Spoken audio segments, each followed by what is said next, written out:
Els alumnes de 5è de l'Escola Nequera-Gal d'Artar han aconseguit captar l'atenció dels ponents de l'Smart City World Congress, el congrés internacional més important sobre sostenibilitat, tecnologia i recursos naturals del món, que se celebra a Barcelona els dies de 7 i de 8 de novembre. Els nens han preparat treballs relacionats amb les energies renovables que mostren la seva visió sobre la sostenibilitat. Aquests són els treballs que els alumnes de quint presentaran al Congrés Internacional de l'Smart City World Congress. És la primera vegada que una escola participa al certamen.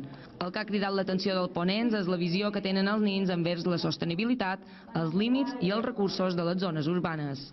Els va fer molta gràcia la història que un poble de Mallorca, una escola que no coneixien a Catalunya, s'interessés per aquest projecte.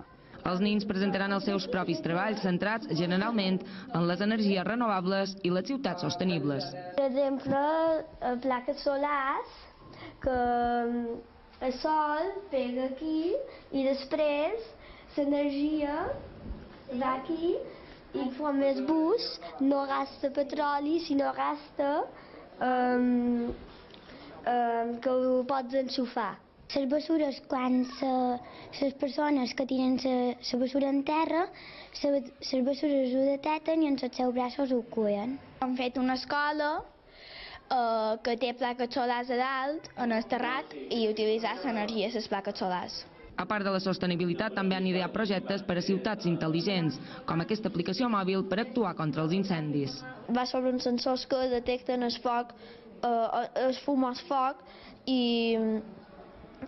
després amb un programa informàtic avisen els mòbils dels bombers, dels cossos de seguretat, de l'Ajuntament.